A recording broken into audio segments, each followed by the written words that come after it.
Hi there everyone, I'm going to be making lime curd today. The reason I'm making lime curd is because when I went shopping the other day there were some reduced limes, so it's a really frugal way of making something really yummy, and I'm also going to give them as gifts to people, so it's a really good tip for presents for people. So for the lime curd I need butter, and I've got 115 grams of butter. I've got sugar, 450 grams of caster sugar, and it's already in my saucepan which I'll be melting. I've got 4 eggs which I've beaten bare, and I've zested and juiced some limes, and I've got, how many limes have I got? 1, 2, 3, 4, 5, 6, 7 limes. It's all juiced and zested, and I've just got one more to do there. I've also got jars to put my preserve in, which I will be sterilising before I put my preserves in it, so I can give it to people. And you do keep lime curds in the fridge.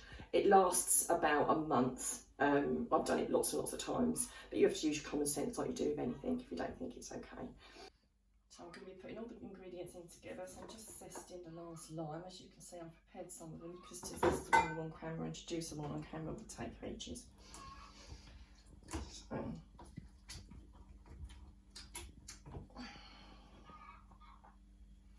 probably hear our chickens in the background laying their eggs, so you can tell how early in the morning it is.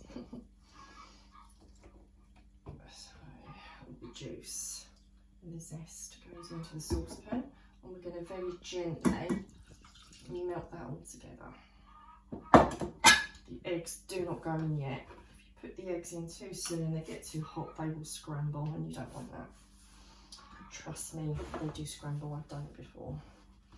So while it's not the end of the world, it's not very pleasing to the eye, and it's not quite so nice to give us presents.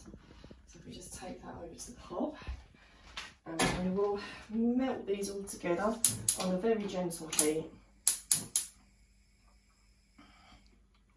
So use a wooden spoon. I always use one of the easiest things to do something like this with. And if you just see that, we're just going to gently melt that on a very low heat. Don't have it up too high, otherwise it might catch. So I've melted the butter, the sugar, the lime juice and the zest all in there together. So the sugar has dissolved and the butter has dissolved. I've left this off the hob for a little while because it needs to cool down a little bit. You don't mix the eggs in straight away, otherwise you will get scrambled eggs. So that's been sitting there for a little while cooling down, and I've been stirring it intermittently. What we do now is we mix the eggs.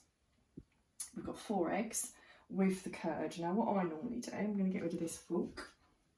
I whisk it in because I think it's less likely to curd if you do it that way. I'm just going to remove the spoon and I'm going to whisk the eggs in.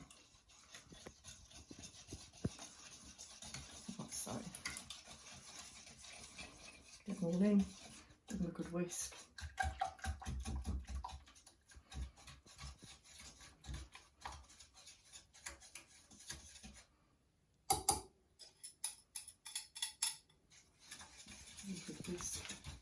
I'm going to pour it into my basin. You could use a glass basin. I've got an old Christmas pudding basin because obviously it will be heat proof.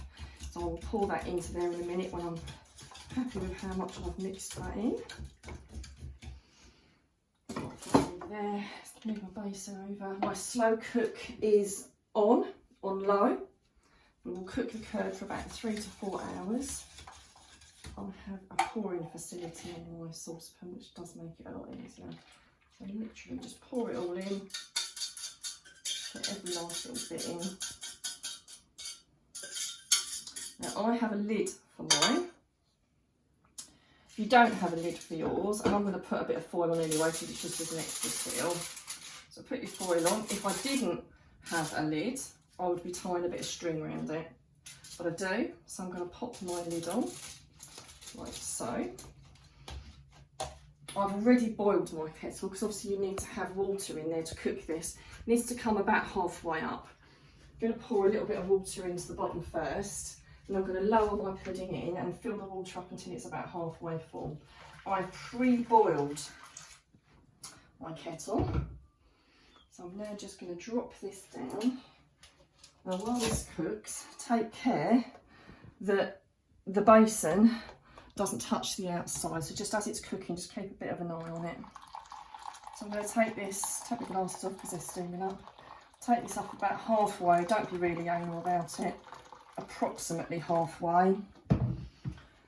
Put the lid on and cook it for about 3 to 4 hours. I pretty much always do it for 4, even though it says 3 to 4. The main thing to do is to check about every hour that the water level is okay, because what you don't want it to do is you don't want it to boil dry, because if it boils dry it will ruin. So that's the key points there. So we'll just leave that for 3 to 4 hours and we can take a look at the end of that. While you're doing that, that's when I'm going to start cleaning my jars. So I'm going to wash them in hot soapy water. I'm going to rinse them, I'll put them in my oven and dry them out on the lowest temperature I've got until they're dried out, and then obviously then they'll be ready for when the lemon curd is ready. So that's something for you to be doing apart from the washing up while the lemon curd is cooking.